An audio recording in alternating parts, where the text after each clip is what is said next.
Okay, so sleep, nutrition, and calories we're not going to cover tonight. I always like to show this slide because I think it should give you a lot of hope. And what this slide shows, Dr. Fry's, it says Stanford, but he was actually at Harvard when he did the study. In 1980, he came out with a paper and said if you do these 8 different things that you'll live longer and be healthier. And Harvard almost fired him. They said, you can't say that. You don't have any proof. And it was true. He hadn't done a study, but he had just noticed these things in his practice. And so he went to a town in Pennsylvania. You may have heard about, well, the name just left me, in Boston. They have this town where they're doing the big study. Well, there's one in Pennsylvania too, and they surveyed the whole town. And so he went there and he asked him, he said, would you track these 8 things and see what happens? And sure enough, after 20 years, they showed that if you did those things, you would live longer and be healthier. And he also noted that you could do what we call rectangularize, that got kind of cut out, rectangularize your mortality. So that in fact, the way most people look at it is when you get to be about 40, things start to go wrong. And so everybody says, well, you're 40, Well, it turns out that if you're willing to make some lifestyle changes, that you don't have to get on this slippery slope. And you can, in fact, stay in good health until somewhere 2 weeks to 2 months before you die. You get sick and you die. Or a plan, for me, that's plan A. Plan B is what I call the slow rotting process. And you just kind of gradually go downhill and your world shrinks and you get worse and worse and you develop more and more things. And you say, well, and one of the statements that I always make is that there is no disease that is caused by aging. There's no disease that is caused by aging. And you say, well, your chart shows that you're wrong. Well, in fact, it's not because they're getting older, but it's the fact that back in this part, that you made certain decisions, and those decisions didn't work out so well. And when God created us, He knew we were going to mess it up, and so He gave us extra. You got 2 lungs, you only need 1. You got 2 kidneys, you only need 1. You got 2 arms, whatever. You can live without a lot of stuff. And so what you do over the years, particularly with your heart and your lungs, you gradually use up that reserve. Once that reserve is gone, then when an illness comes along, you really can't deal with it. And your health begins to go downhill really fast. So it's your choice, and you say, well, thanks for telling me now. I'm already right here, Well, you also have great regenerative powers, and if you're willing to put the work into it, you can regenerate most parts of your body and get yourself back up, if not to this line, pretty close to this line, and then begin to rectangularize your lifespan. So the idea is for you to make these changes, and the idea of these lectures is going to be to help you make those changes, because it's not easy. I mean, the world is not on this path. It's just not. And if you're going to be on this path, you're going to stand out. You're not going to eat a piece of birthday cake. You're not going to, go to McDonald's. You're not going to, drink, 3 or 4 drinks a week. You're going to make some changes, and people, are really pushy. Oh, come on. Yeah, I mean, your diabetes isn't that bad. You can have a piece of cake, and people just push food on you, and when they know it's not good, but they don't want you to be healthier than they are, you know. So they're going to try to make sure that you don't do it right. Okay. So you got to have a good foundation, and that ain't it. And so you have to work on all of these things, and good health is a journey. It's not a destination. You're always going to have something that you're going to be working on, either because you're having difficulty with certain areas, or as you age, certain other things become more important. And so you shift your focus, and you know, it's a lot of people feel it's a lot easier to exercise when you're young than it is as you get older, and so that can be an issue. Sleep is certainly different when you're 30 than when you're 60, and so your focus is going to change over the years. Stress, of course, comes and goes, and we'll have a lot to say about stress.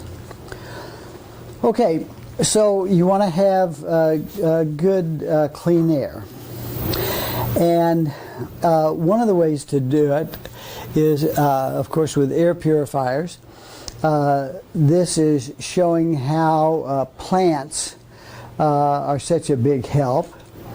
And in fact, these are 3 plants that you can put in your home that will actually purify the air for you. And we don't have them here, but I'm working on it.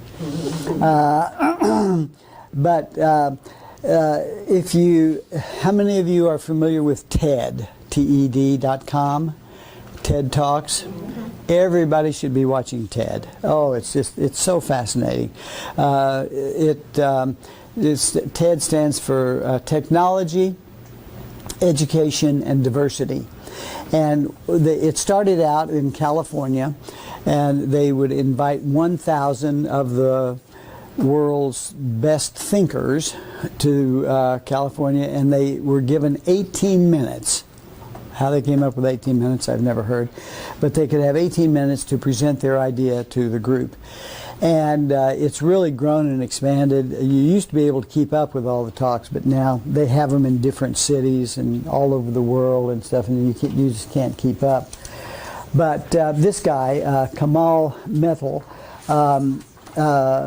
designed a building in, I believe it was New Delhi, New Delhi Business Park, had 20,000 square feet, I believe, and he used these 3 plants, and they had 300 employees, and they had 1,200 plants, and they were able to purify the air inside the entire building. They didn't have to have, you know, all the air conditioning type stuff that you have to in most buildings. And they noticed a lot of changes in the employees' health, as far as the number of illnesses and chronic things like that. And you can look him up on TED and listen to his talk. It's really a fascinating talk. So those are some plants that will help you do it. If you're not into plants, oh, there we go. Tested for 15 years. Oh, it was a 50,000 square foot building. It was an old building. It had 1,200 plants for the 300 employees, and it cleaned things up really good. Now, this is an important thing.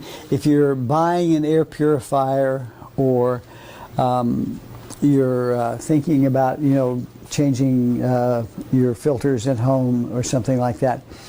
So you have about 20 million particles in each cubic foot of air. That's quite a few. And you can make up advertising kind of any way you want, because there's 2 aspects of these particles. One is the weight. The weight and the volume, 97% of them are greater than 1 micron by weight and volume. But if you talk about number, over 98% of them are less than 1 micron in size. So they can say that they remove, 97%, and if they're talking about weight and volume, they're accurate. But you're not getting the vast majority of particles, because most of them are less than 1 micron, and most filters don't do less than 1 micron. And so you're doing something, but you're not doing the whole thing. So if you want something that's really, if you really have allergies and you really need to clean up the air, then you want to get something that's going to do both the weight, the volume, and the size. And there are some different types of filters out there that will do that. The most popular one are the HEPA, and they're for economy are probably your best choice. They will do the size. They will do the weight ones. They're not as good at the size, but they the way they work and the way they affect the particles, you do get a pretty good cleansing. And some of the HEPA filters you can wash and reuse, and so they have a pretty good effect. So there, you can see there are 3 different ways. Interception, impaction, and diffusion are the 3 ways that it works. And by having those 3 systems, it'll work pretty good. There are some that do put out ions, and they will cause these particles to fall to the floor. That's a pretty good way. And the one we have does that, plus it puts out a charged particle, and the charged particle will kill all the mold. We live in Florida, and I've lived there for, 8 years, never had a mold grow. So so it works really good. Okay, water. Water's really important. You remember you're supposed to drink 3 quarts a day. A really interesting thing to do is to get your, this is a sample of your annual water quality report. I don't know what the rules are in Oklahoma, but in New York and Florida, they have to, the water plants have to run an analysis on their water every year. And you can get a copy of that report. When I lived in New York, the report came with big red letters across the top. The water is not for personal consumption. That was our public water system. It had lead in it. And they told everybody, I mean, it was there, and they couldn't figure out where the lead was coming from, and they had, I guess they had tried a lot of different things, but it still had lead in it. And so you never know what you're going to find. But if you look at what they check for, and then you think about the number of chemicals that are available, this really is, a drop in the bucket. A little pun there, I guess. About what could be the problem.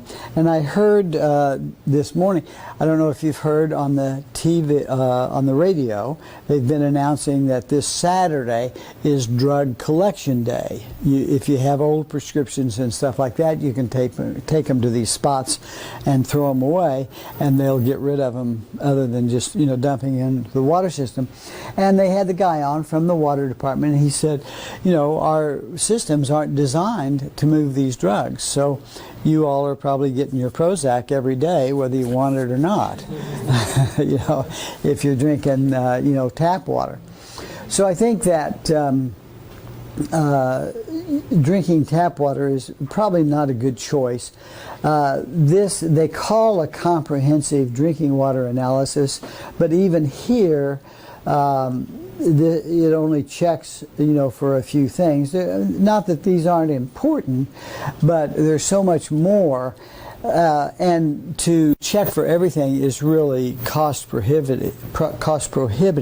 A report like this is probably around $200, and so you can imagine if you wanted to check for the 200 most common drugs, it would be a hefty bill that you would have to pay. So the best thing to do is to drink filtered water. And if you're going to buy a water filter, you want it to have NSF. This is the NSF seal. And that means that they have put it through the test and actually tested for what the water purifier company says that it will remove. Now, again, most of the water purifying companies they'll have, I think the most I've ever seen is like maybe 25 or 30 things that they claim to remove. And so you just kind of have to hope that if their reverse osmosis system is working that good, that it'll get out a lot of the other things, and that is pretty true.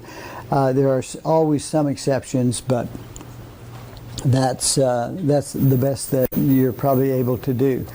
So what you want is a reverse osmosis system. There are different kinds. Of course, the pitchers. The pitchers are good for removing chlorine. They'll remove, some of them will remove lead very well. But it's better than bottled water. There's no question about that. If all you can do is bottled water, then the pitcher is going to be more effective, and it will not that there aren't some bottled waters that are probably better than the pitcher, but consistently you're going to get a better job with this. And you can do a lot better with bottled water if you read the label. In Florida, we have a place called Zephyr Hills, and Zephyr Hills makes bottled water, and they have one that's labeled reverse osmosis. They have one that's labeled purified, one that's labeled Zephyr Hill Springs, and one that's labeled Zephyr Hill Tap Water. And of course it's the cheapest, and people are looking for a bargain, and the old adage, you get what you pay for, really holds there. Poland Springs, do you have Poland Springs here? No. Poland Springs is in Maine. It's on the East Coast. It's very big, and they've done a really wonderful marketing job, and their marketing job was so good that they sold out of the water. The springs wouldn't pump out enough water to fill their orders. So they went to the state legislature and said, well, if we put Poland Springs water in there, can we call it Poland Springs water? And of course, with the right, incentive, they said yes. And so now if it has 10% Poland Springs water in it, you can call it Poland Springs, and the rest of it comes out of the tap. So that's that story.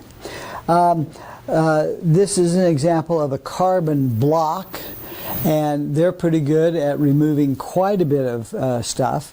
It depends a little bit on what type of carbon they use and how tightly they pack it and things like that.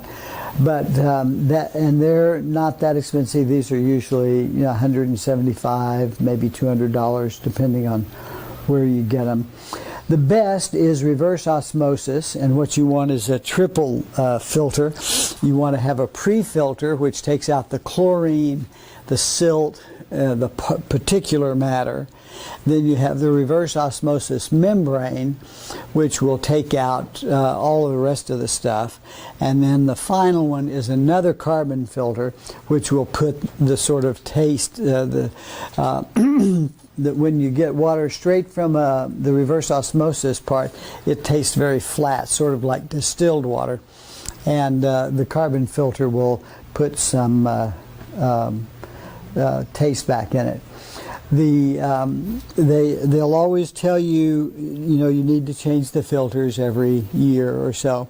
The carbon filters, the pre and the post carbon filters, you should probably change every year. The reverse osmosis membrane, as long as it's intact and letting water through, you really don't have to change that. I've had reverse osmosis membranes last 10 years. And so you don't have to change them nearly as often. And they'll begin to clog up, and it'll, where the unit that we had like this would usually fill up in 2 or 3 hours, it would take overnight for it to fill up, so we knew that it was time to change it. So that's your water story. Distilled water I don't like. Because if you have a really good distiller, it can be okay. I don't think there's any problem. A lot of people don't like it because you take all the minerals out. I don't think that really makes that much difference because there's such a wide variety of minerals in water. That's not a place we really depend on getting our minerals from. But it's temperature critical, because if the temperature is too low, of course you don't get very much water over, and if it goes too high, then you will distill over some of the contaminants that you're trying to get rid of. So I think that that's the problem with the distillers. And so if you're going to get a distiller, you need to make sure that you've got an accurate way to control the temperature and measure the temperature so that it stays right in the range where it's supposed to. Exercise. Yes. Okay, everybody stand up. We're going to, no. So there's 4 kinds of exercise. Aerobic is number 1. Aerobic can be done a lot of different ways. One of the best ways, I didn't put it in a picture, is just walking. There have been several studies recently that show that if you walk 150 minutes a week, you get about the same benefits as you do from really getting out there and running or anything like that. A lot of people are running. A lot of my kids are now running marathons. Anybody know how marathons got started? There was a big battle between the Greeks and the Assyrians. And the Assyrians landed 30,000 men, and the Greeks had 10,000 or something. And they beat them. They beat the Assyrians. And they fought down at the beach.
and then you come back the next day and you can do it a little bit better, and gradually you'll be able to do reps, and when you do 6 reps, then you're ready to go up to the next weight. Or if you're leaving at the door, you let the tube back up to about a foot, and you increase the weight, and you'll be able to then start all over and work up to where you can do that. You just keep stepping back from the door.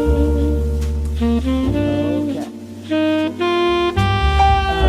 The fourth exercise is balance. And what you do to balance is you stand in the doorway and put your hands to the side like this and balance yourself, and then take your hands away, and you'll kind of dance around a little bit, and you want to get to the point where you can stand there for a minute and a half without touching the floor.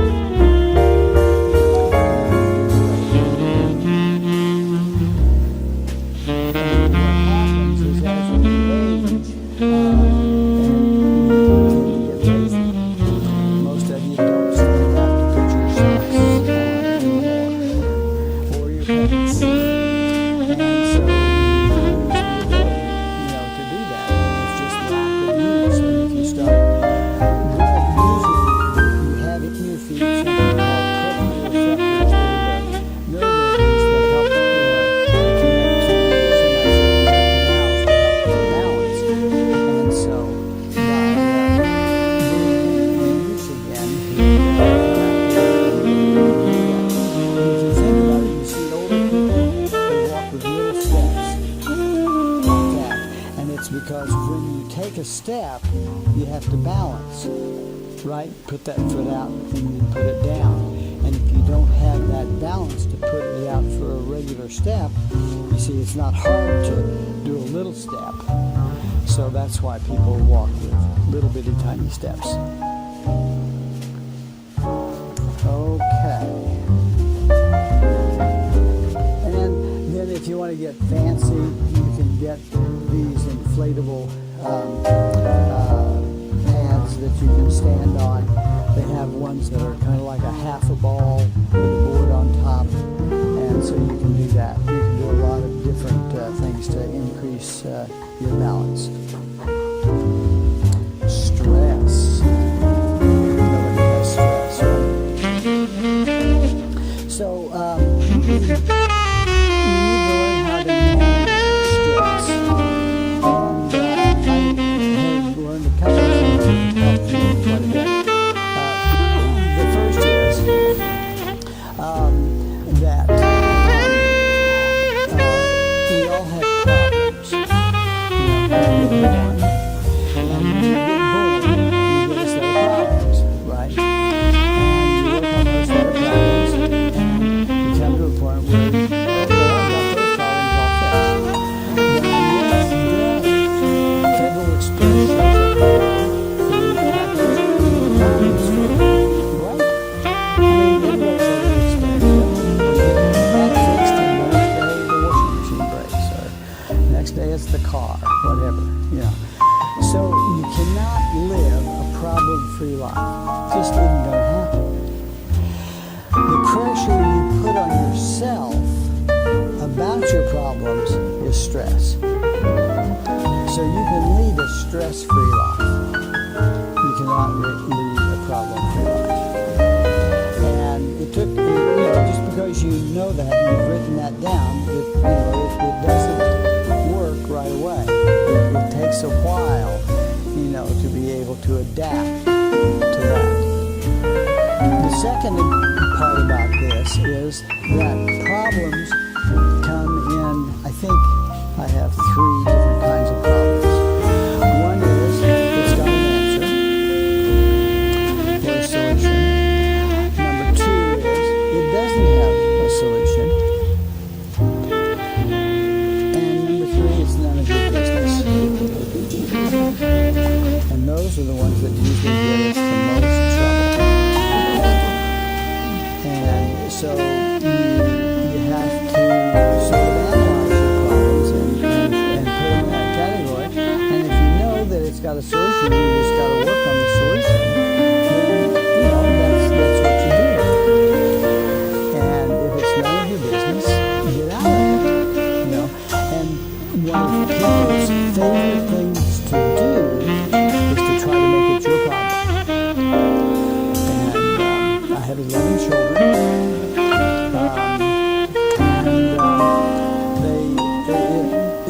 took a while, but they've all pretty much figured out that it's their problem.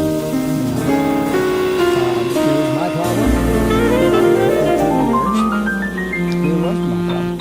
And when it was my problem, I was ferocious. I mean, I was going to solve that problem, and we worked hard, and they all knew that when they grew up, their life was going to be miserable because I was going to be there telling them what to do, what kind of car to buy, what kind of house, how to live your life.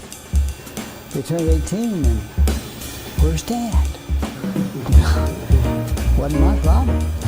I'd given them all the information. I'd tried to help them as much as I could. Well, I probably could have done a better job. But I did what I thought I should. But now it's their problem. They want advice? Sure. Give me a call. I'm glad to help out. But I'm not there every day, checking in. What are you doing? Did you forget to roll up the car windows? No, not anymore. So, because I don't think stress really causes a lot of problems. There's some exceptions, maybe. But it'll make everything worse. And so, I don't care what you've got. If you put yourself under a lot of stress, it's going to be worse. Because when you're under stress, 5 minutes of stress, real stress, will deplete 95% of the B vitamins in your body. And operating without B vitamins in your body is not a pleasant way to go. Because it's stressful. Because and I probably should I had a slide, I didn't put it in this series. We talked about the mitochondria producing energy. It's called the Krebs cycle, and at every step around that Krebs cycle, there are 1 or 2 B vitamins that are needed in order for the reactions to take place the way they're supposed to. So if you're depleting your B vitamins, you're not going to have energy. And a lot of people talk about the fact that, I can't take B vitamins because then I can't sleep. Well, the reason is because, you've got energy all of a sudden. If you take B vitamins, then your mitochondria kick in. They say, yes, we can make energy. And so you're laying there, trying to sleep, and your body's saying, we've got energy. Let's go. Let's do something. So that's why. So you take your B vitamins on a regular basis and get rid of your stress and you'll be okay.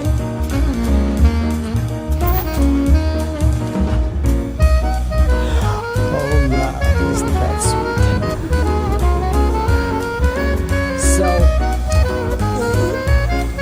love is really important. And I don't have a lot to say about it, but we don't think about it, as being a part of our life, as an essential part of health.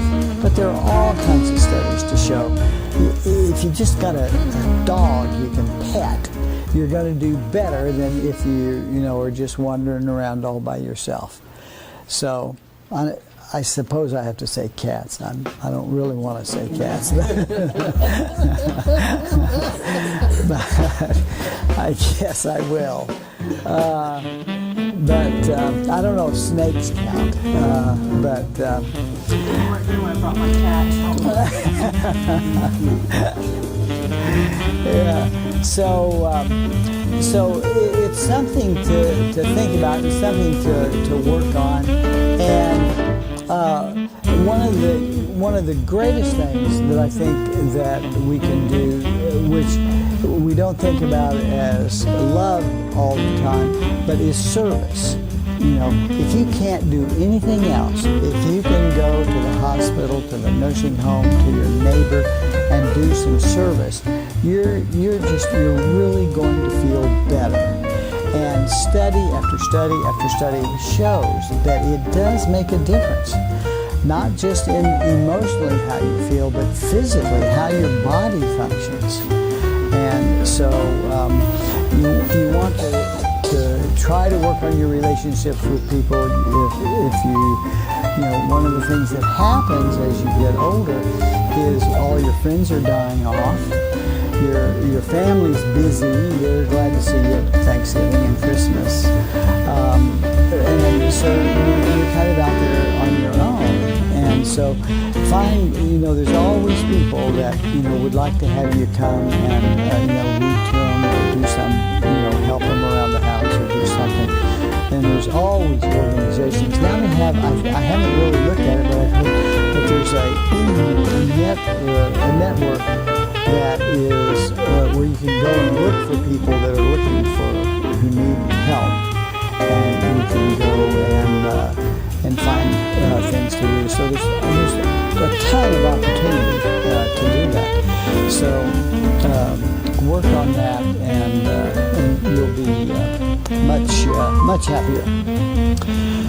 Okay. There's my love.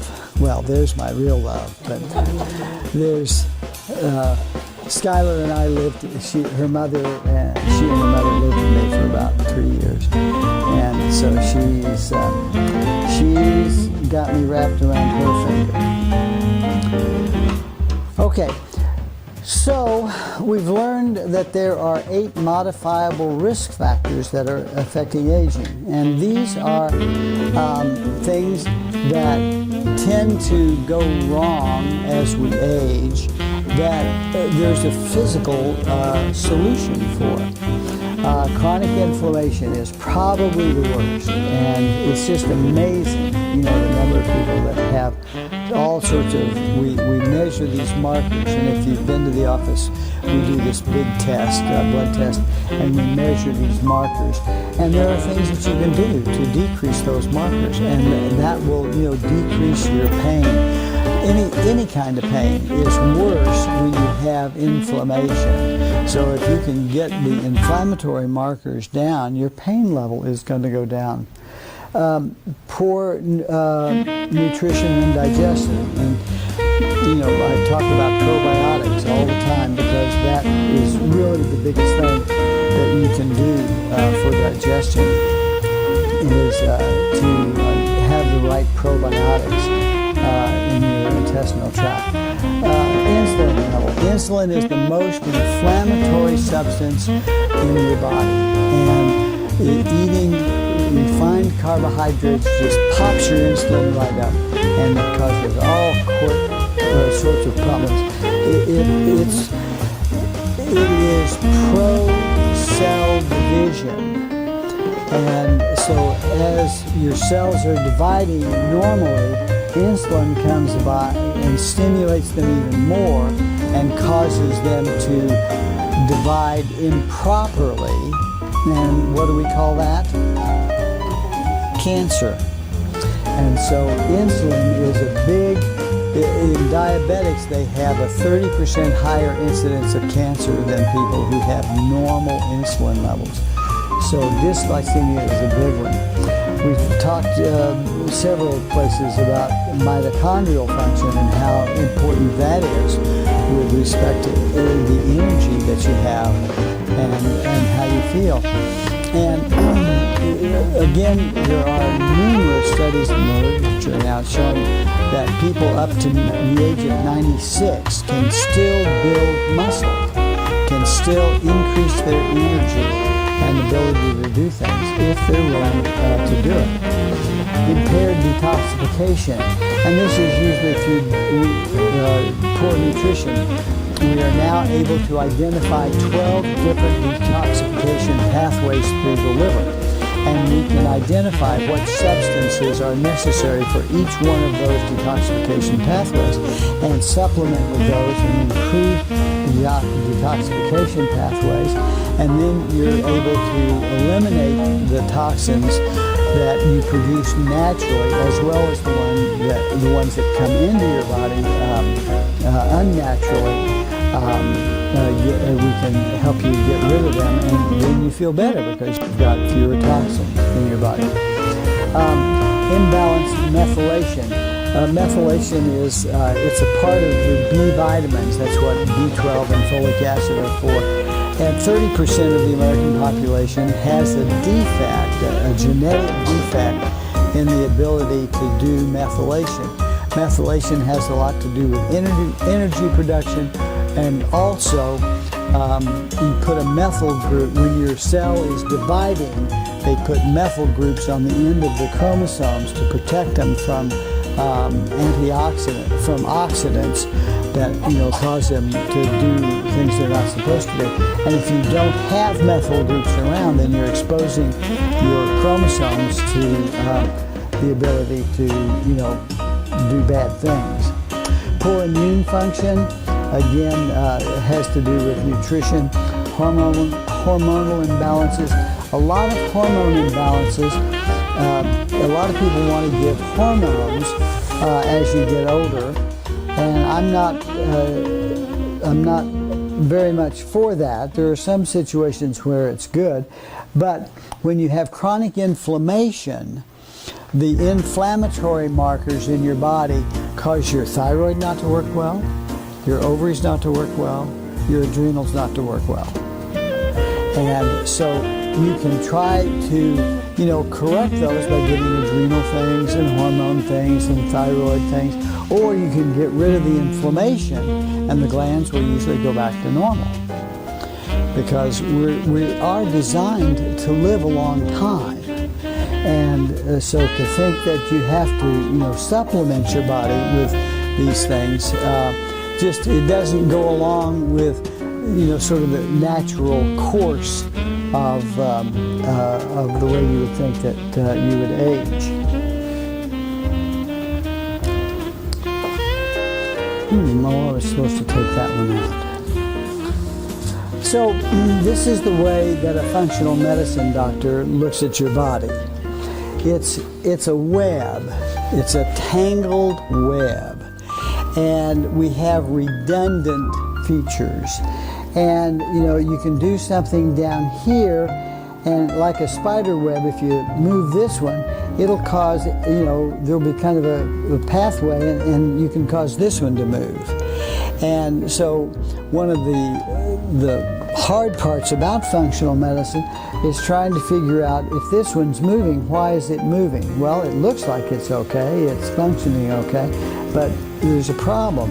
And so you have to kind of track back and see if you can figure out what it is that's causing the problem. And that is not all easy. But most things are sort of related in a certain way, and the common factor now is inflammation. And so we're always coming back to I was telling somebody the other day, sounds like I've only learned one word in all of medical school, inflammation. It's inflammation. It's inflammation. And but all of these things are related, and the common denominator is inflammation. And if you get rid of it, your diabetes is going to get better, your blood pressure will go away, your arthritis will go away, and your heart will heal up. So there's 4 things that you should get out of tonight. 1, you're in control of your health. And there's no doctor that can do as much for you as you can do for you. So the quicker you realize that and are willing to accept that responsibility, the faster you're going to enjoy good health. The second is you have to have a good foundation, and that's what about forming a good foundation, giving your body the things that it needs to be able to function properly. The second thing is to listen to your body, and your body is always talking to you. You get a headache, and I'll take an aspirin. Well, why do you have a headache? You're not supposed to have headaches. What did you do? Did you eat something? You didn't sleep? What did you do? And if you begin to put these things together, then you'll be able to track, Oh yeah, every time I eat that, my head hurts or my back aches or, I don't sleep well. And so you try to work these things out. It's a detective sort of a game. And it's not always easy. I mean, I have restless leg syndrome, and I've had it since the age of 5, and I didn't realize it until I was in my 30s, and I've been working on it ever since, and I think I get it under control, and then it flares up again. So you have to keep working on these things until you are able to figure out, what's causing it. And it's mostly not because you have a deficiency of Prozac. Or what? Or aspirin. Or aspirin. Your body will tell you what's going on if you're willing to listen and listen consistently. And I always try to get people to keep a health journal. And if you have something, write it down and date it. And then, when it happens again, then go back and look at it. And so, if you're tracking something, put a table of contents, the first couple of pages, and say, okay, headaches, page 6, 10, 34, and then you can go through and see if you can establish a pattern of what's going on. And if you do that, you'll really help yourself, because a lot of times things will have a multiple cause. It may be that you can eat pizza and be okay, and you can eat bananas and peanut butter okay, but if you eat pizza and peanut butter within a couple of days of each other, you'll have a really bad reaction. Well, if you don't have a journal, you're never going to figure that out. You just won't. So the other is to be proactive. And this has to do with reading and studying, expanding your knowledge base. And also, when you go to the doctor, make good use of the time. Go in with your list of questions. Go in with what you want to say to them written down so you don't forget something. It always bothers me. I've got my hand on the door. I'm halfway out the door. Oh, did I mention the blood? No? Well, that might change things just a little bit, So, try to be prepared. Take notes, because, it's hard to to remember everything. Always take somebody with you, because doctors act differently when there's 2 people in the room than when there's one person in the room. So always have somebody with you, and that it should be their job to be writing things down. And that way you can listen, because it's hard to listen down. Ask if you can record them. When I go to the doctor, I always ask. I've got my iPad, and I say, "Is it okay if I record this session?" And I don't think I've been turned down ever. So those are some of the things that you can do to help yourself. If you don't understand something, say, I don't understand what that means, because a lot of times we use words and language that you may not be familiar with. How am I doing for time, Lucretia? You are 5 minutes over. 5 minutes over? 10 minutes over. No. Okay. Okay, I think, is that the last? Oh, well, yeah, we can do that at a different time. Yeah, that's just it out. Okay, anybody have any questions? Yes. What do you think of Kangen water? I don't know what Kangen, does that come from a Kangen? Kangen? Okay, that's a water system, purification system, versus RO. I just didn't know. It makes water more alkaline. That's a lot of garbage. That's garbage? Yeah, that's Okay. garbage. And you have to use a separate filter before you use it, because it doesn't filter out the bad stuff in the water when you use city water. So you have to use a filter and then use your Kangen filter. Yeah. The reason I don't like well, it's not that I don't like alkaline water. It's that when I worked in the ICU, people would come in and their body pH would be off. It is really hard to change the body pH. I mean, really, really hard. And drinking water won't do it. And so I don't think that it, and I don't think that, I have a certain amount of ignorance about this because certain things physiologically don't make sense, and if it doesn't make sense, I tend not to, learn very much about it. And so I don't know all the things they say, but there's a huge difference between your salivary pH, your urinary pH, and your blood pH. And you just you can change your urinary pH very simply. And there are some, and making your urine pH is the worst thing you can do because that promotes bacterial growth. Bacteria can't grow in an acid pH, and ordinarily your urine is acid. Now, I don't know if this Kangen water is supposed to do that or not.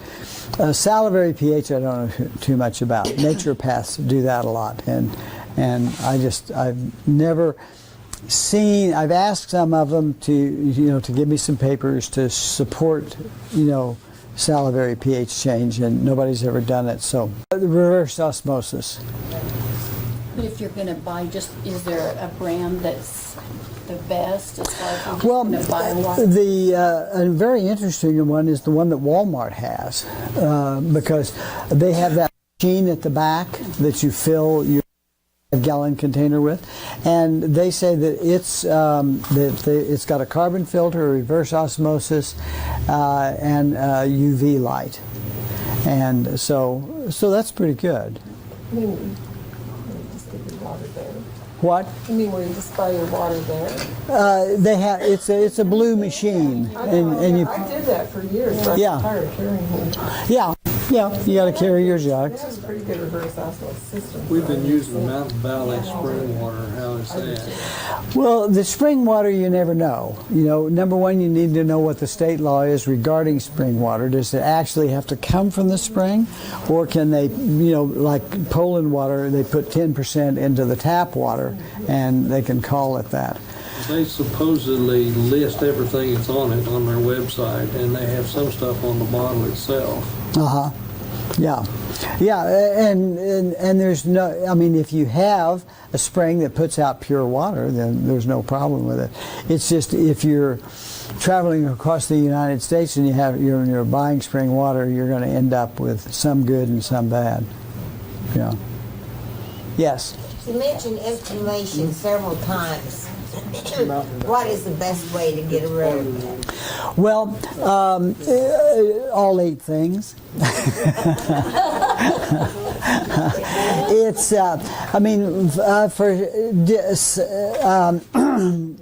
there are, I guess, 2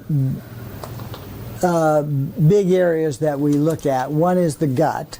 If you have what we call a leaky gut, then your body is going to be absorbing things that it's not supposed to, and that's going to create a lot of problems. Of course, your diet has a lot to do with it, and the liver also can cause a lot of problems. If you can't properly detoxify things, then you're going to end up with a lot of problems. The worst problem is this fat that you have inside your abdominal cavity. It's the fat out here is yellow. The fat inside your abdomen is brown. You find brown fat in bears, foxes, and squirrels, other hibernating animals. So if you're going to hibernate this winter, you're all set. And all you have to do is wake up in the spring, you'll be thin and healthy. Otherwise, you're in trouble. The brown fat is very biochemically active, and so you it puts out a lot of cell messengers that do nothing but cause problems, and inflammation is one of them. And it's very hard to get rid of because you can't just diet and lose it. It just won't go away. What you have to do is, we talk about having an 8-hour eating window, 16 hours of fasting. At the end of the 16 hours, you're pretty much out of blood sugar, and if you exercise then your body will be looking for energy, and it will go to this fat supply and use it up. And that's the way you get rid of it. So exercise real early in the morning. In the early morning, yeah. Well, it depends on what time we eat dinner. Right. Any other questions? I have one that may be for him. Can we get a copy of what he just? We're going to post it on the internet. I don't know. I think the only problem. I don't know. I'll have to think about that. I don't see, but it will be available on our website. Okay. So, and our website is jhtfunctionalmedicine.com. JHT Functional. functionalmedicine.com. Yeah, you can. Yeah. And we don't have the one from last time up yet, but it's ready. And we're going to put it up in short segments. That's what's taken us a little time, is we're putting it up in short segments so you don't have to watch the whole thing. And that's why I had the title things, is those will be the titles of the segments. Lowercase, I think. Yeah, all lowercase. What was the first one, since I didn't know about it? Was it? It's not the same one that you did tonight. No, the first one was the types of fasting. Okay. Okay, I think there was, yeah. Over in the hyperbaric department, we're getting a lot of people that are firing their doctors, and they come to us and they're asking us what to do. Many of them have cancer and many other things. We want to refer them, because we're not doctors, we want to refer them to other places. But what would you suggest you tell people where to go? Because they seem to be very frustrated with their doctors. And we love sending them to you and Carol. Yeah. We really do. There are not many functional doctors around. There's a couple, but Well, two things that you want to know. Number one, we are the only functional medicine clinic that takes insurance. So you can go to any other functional medicine doctor in town, which there are probably at least, I could probably name off 6 on the top of my head, but you will pay cash. Prices vary. Some charge up to $400 for the first visit, okay? So do check that out when you're thinking about functional medicine, okay? So I'm just letting you guys know that, because I've been around town for a long time. He hasn't been around as long as I have, so that's the reason why I know that answer. And since I have been in natural medicine for a while, that's how I know quite a few people. So that's one thing to look at. So, I mean, if you need a listing of all the different functional medicine people, I mean, I guess I could always give that to you, but that's the one drawback that they're going to have. But you can Google it too. Yeah, you can Google it also. Functional medicine physicians or clinics. Yeah. People don't want to take chemo, they don't want to do radiation. chemo. And most I just discovered this. chiropractic. We're the only one that does IV, I think, or very few of us do IVs.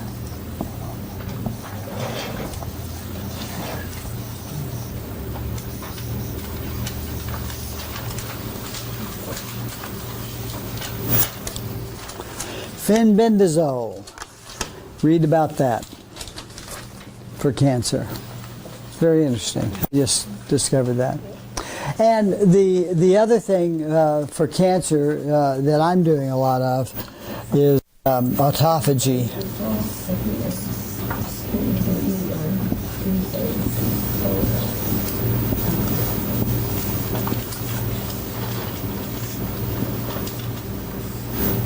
You thought I wasn't going to mention it, didn't you?